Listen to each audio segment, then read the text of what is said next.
What's up? 90s Man Dude here. This one's a little later than, most of them because this one came out in 1999, PG-13, an hour 52 minutes long. But yeah, this one stars Brendan Fraser, Alicia Silverstone, Christopher Walken, and Sissy Spacek. I can never say her name right. Those are the three main people in the movie. This one's about a guy. I'm sure a lot of y'all have seen it. This one got a 6.6 in theater, so it did okay. It wasn't too bad. This one is about a guy that Brendan Fraser and his parents.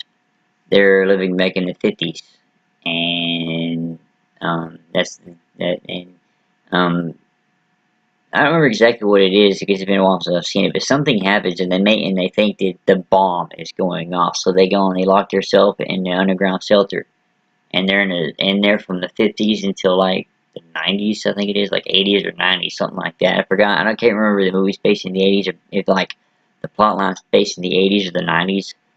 But yeah, they're in the underground shelter for that freaking long, and they start running low on supplies. So Christopher Walken and Sissy Spacek, which is Brendan Fraser's parents in the movie, they send him out on a quest.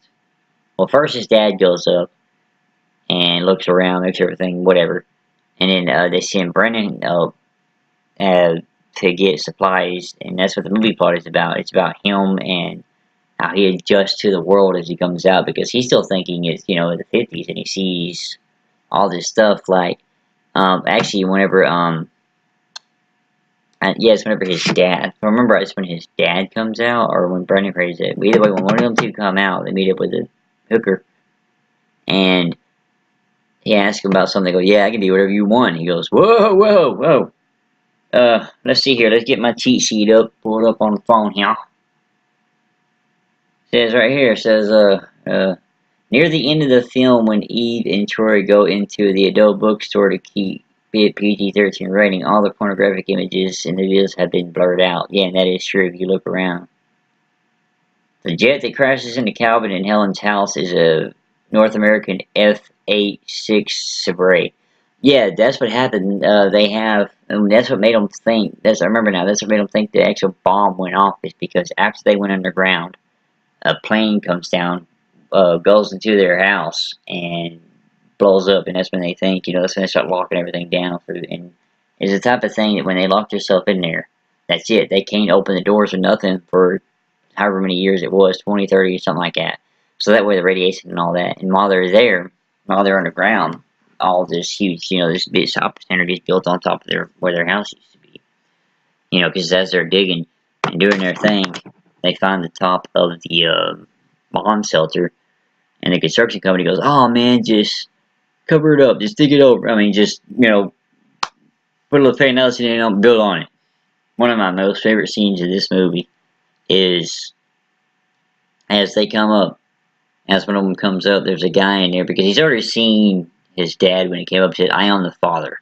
So you know what he's thinking, because Loopy, his mom on the, back in the day it was like a diner, and then it turned into this like nightclub, and then her son is like all drugged out and whatever, takes over because he said, I'm tired of this crap, and leaves.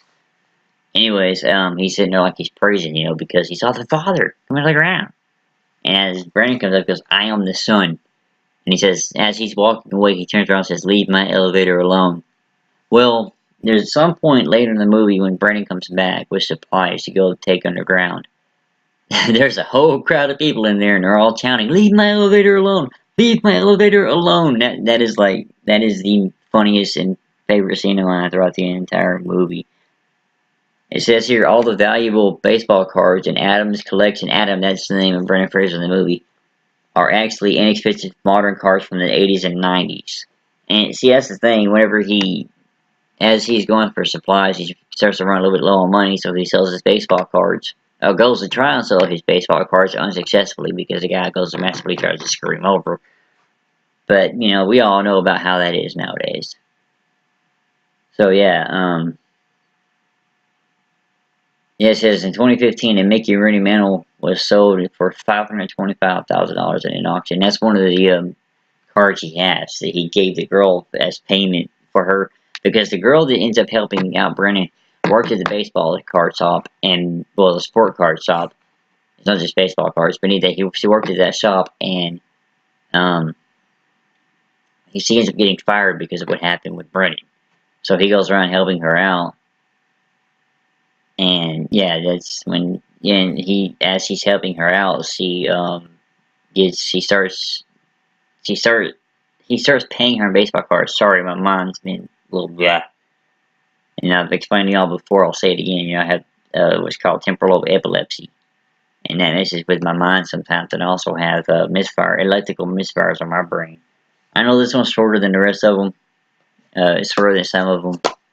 But remember, kids, from the last one with carpool. Alright, you kids out there, in case you don't see the carpool one. Okay, this ain't letting go. Remember what y'all have nowadays. You got the Blu-ray and the DVD. See, my eyeballs? You got the Blu-ray and the DVD. Blu-ray, DVD, Blu-ray, DVD. See the difference? Blu-ray, DVD. That's what y'all have to watch movies on. When I was a kid, these things didn't exist. Let me give you a little bit more history. The VHS. I'll tell y'all how that. If you want to know how that works, look at my carpool thing. This one's blast from the past. Look at the carpool one. But yeah, the way that we had to do it back then, say, there's a movie you wanted to see, but you had plans to go out that day. There's two things you could do, and a lot of 90s kids will remember this. There's two things you can do. You can either put this in the DVD, put this in the VCR, not the DVD player. You can try stuff in the DVD player. I don't know how successful you can be, but you can try. You can stuff it in there. Anyways, you can put that in there, in the VCR, and set it up to start recording at the time your show comes on. So that way you can record it. Or those things can, if you buy the right tape, they can hold up to 8 hours of tape on it. So you can sit there and let it record for the entire 8 hours, hoping to get the show. But when you came home, you'd have to fast forward through all the extra crap until you actually got to the show. That's how we did it back in the day. Same thing. I know we got a cassette tape around here somewhere. I gotta find it. Same thing if you like today. You just download stuff off of iTunes, buy your music off of iTunes, Amazon, wherever you get it from, and you put on your iPhone, your regular cell phone. I got almost 3,000 songs on my phone.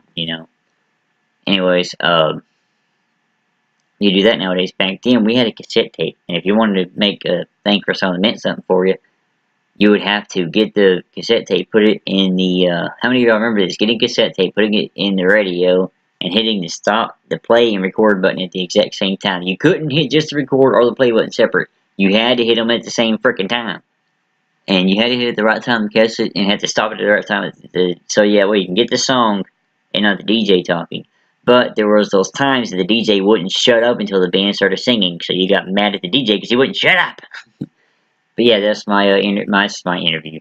I guess you say my interview for Blast from the Past. Yeah, till then, I'll be back, y'all.